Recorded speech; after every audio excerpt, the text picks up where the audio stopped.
We are back for another Breeders' Cup preview segment. It's the last of our 4 segments on the final day, and they'll be covering the last 4 races, and we'll go into the Breeders' Cup Turf Mile. And you can't really start a discussion of this race, whatever you think, without talking about Goldakova, who drew an outside post today and, of course, won this race last year. Yeah, I mean, an outside post, but it is post 11. I don't know how big a deal that's going to be for her. I think the key is how the race will unfold going into the first turn. There's no question about it. She brings her A game. She wins this race here.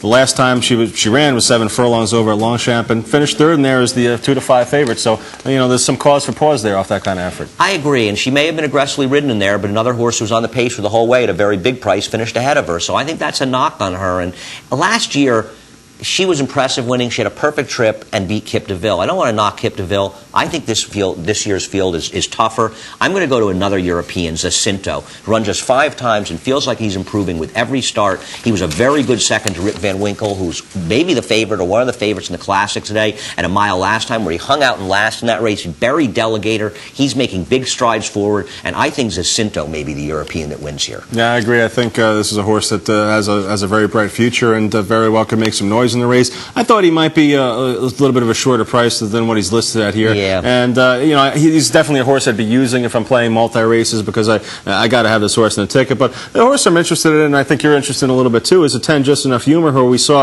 up at Saratoga and really all through the year in New York just kind of develop and develop. And we kind of knocked him early for getting perfect trips and winning. But the fact of the matter is he really stepped up his game up until his last start when he encountered soft turf at Keeneland. Yeah, and I think that what we like about him is now he's a little bit dressed down.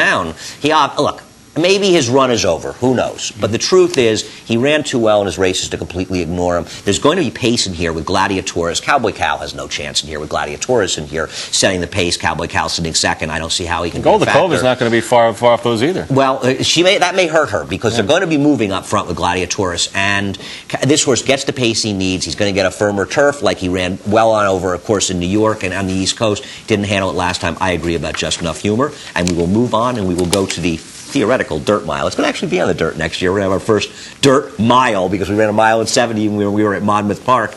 And this race features the absolute biggest favorite of the day in Master Craftsman. And this is a horse that I wouldn't even consider trying to beat. I could maybe use a tiny backup, but Master Craftsman shows up for this race, he will drown this field. If he shows up for the race, yeah, that's most likely he will show up for the race and probably does win this race. But you know what? At the short price, I saw something in this race that I thought might prove a little bit of an edge for Midshipman, and that's the fact that I didn't see a whole lot of early speed in here, Andy. I think Midshipman won this race, won the Breeders' Cup Juvenile last year, came back at Belmont off a long layoff for Godolphin and Saeed Bin Suror and Rick Matee. Here's the race here at Belmont on September 18th. This horse could be out in front in here, and probably needed this race, and hopefully, if you like him, got something out of it. And just looking around, there's just not a whole lot of other pace in here. I think he's the fastest horse, and that might be enough to get the job done here.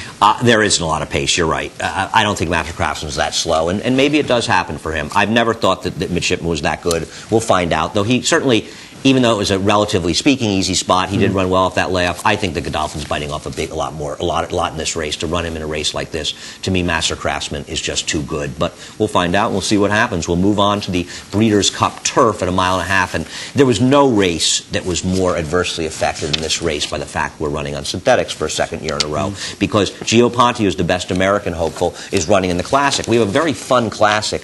This is not a particularly fun betting race. The best American hope is Precious Passion, a horse we like.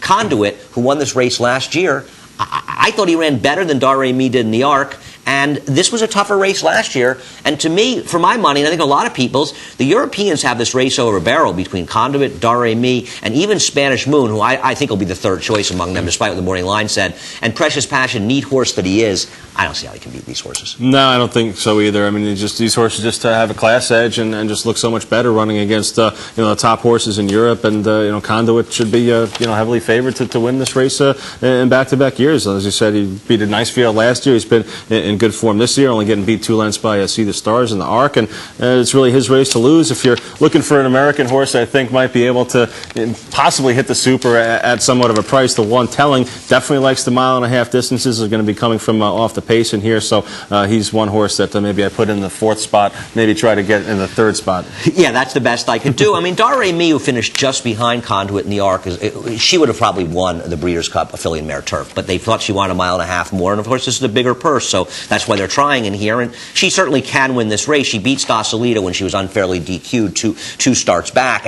and she really is a nice horse. She also may have a little more tactical speed, which may put her in a better position. I mean, Precious Passion, I don't think we want to knock him, and in some ways, if we lose our money and he somehow miraculously wires this field, it'll be kind of a fun moment, because he really has been sort of the story for us in a lot of ways this year.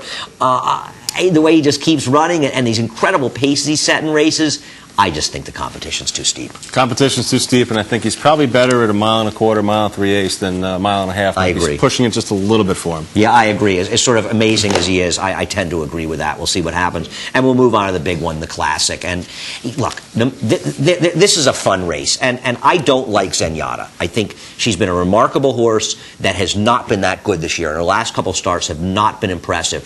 But the fact that she's in this race makes it a lot more fun, even if it's just for the argument. One of the reasons we love horse racing is we love the argument. And here she is being driven along by Mike Smith. Apparently she was geared down. I'd love to have somebody tell me how he's pumping away here, how you gear down a filly the size of her in the last 50 yards. But apparently, according to the charts, that's true. Here's an amazing thing. There she is beating a horse by 1 1/4 Lethal Heat, who's 20-1 in the Ladies Classic. Yet Zenyatta's the 5-2 favorite in this Classic. If she hits the board, I can't win. Well, that's the thing with synthetics. I think it has the way of kind of grouping the horses closer together. And, if that race is on dirt, maybe Zenyatta would win by more than that, and you'd be a little bit more impressed. But I agree here. I think that Zenyatta taking her as I think she's going to be the favorite over Rip Van Winkle, because she's undefeated. She's, the hometown horse there. She's going to be the big story going up against the boys there. And she's had a great career up to this point, but I think she tastes her first defeat here today, or Saturday, I should say. And, I'm not all that sold on Rip Van Winkle either in this spot. He's been battling foot problems all throughout the year, and he's had an excellent year, winning the Queen Elizabeth and Sussex Stakes the last couple times out, going a mile, ran well, going longer against See the Stars earlier on in the year. But I'm just not sold at him in a short price either. I want to fool around with some prices in this race, and I'm going to kind of key him around Summerbird. Well, Summerbird and Quality Road, look, from a standpoint of of horses, not even American horses, because I respect the Europeans. Quality Road has been terrific, and Summerbird has proven to be, outside of Rachel Alexandra, I think the second best horse in America this year. He's won now the Belmont, the Travers, the Jockey Club, and if any horse deserved a chance to show it in the dirt, and maybe there would be horses that would be better than him on the dirt. Maybe Zenyatta would prove to be better, but he unfortunately won't be getting that chance to run this race on the dirt. Next year he will, though, because he's sticking around. I'm dubious about him handling the synthetics. In my heart, I'm rooting for him to win. I just don't know if he's going to do it, and I have to have a horse that I feel is a turf or synthetic type. And the problem is I don't really like the California horse in general. I'm taking Gio Ponte in this race, and he won the Arlington Million, and this was a definitive performance because he moved too soon in this race when Precious Passion's lead evaporated, yet he still hung on. I know even though he won on synthetics, he wasn't that impressive on the pro ride earlier in the year in California. But I think you can make an argument that he's improved since then. 1 1/4 is probably the perfect distance for him. So I'm going to try Gio Ponte in this race. I thought Einstein ran very well in the P Classic, and maybe he would be the best of the California horses. I know Richard's kids beat him that day, and he ran well in there, but Einstein fought it out in the front end the whole way. He could be the best of them. I'm not totally against Rip Van Winkle, though I have a similar feeling to you, and I think he'll be way over bet. The exact in last year's Classic paid $319 or something. It would pay $50 this year. So he, twice over, he interests me a little, though I didn't really put him in the mix. I put twice over in the mix. It's the other Euro angle, which I always think is a key angle, and this horse comes into the race in good form off 3 straight wins, and I'd be willing to take a shot here with this Juddmonte horse. They're not going to stick the horse in the race for no reason at all if they don't think they have some kind of shot to win. So twice over will be in my exotic plays. And, I think Einstein might have a little bit of an edge here, having run over the synthetics a couple times, including a win in the big cap at Santa Anita earlier in the year. I think that might come into play here a little bit for Einstein. But you know what, for me, Summerbird, the second best dirt horse in America behind Rachel Alexandra, I think, all year. And you know what, maybe it's a sentimental vote, but I'm going to go with him anyway and hope maybe he can prove best. And, he's going to be third choice in the race, so maybe you get a fair price on him. Yeah, we'll see what happens. I know I'm rooting for him in my heart, but not with my money. That does it for our Breeders' Cups previews. Thanks for watching. Good luck on the big days.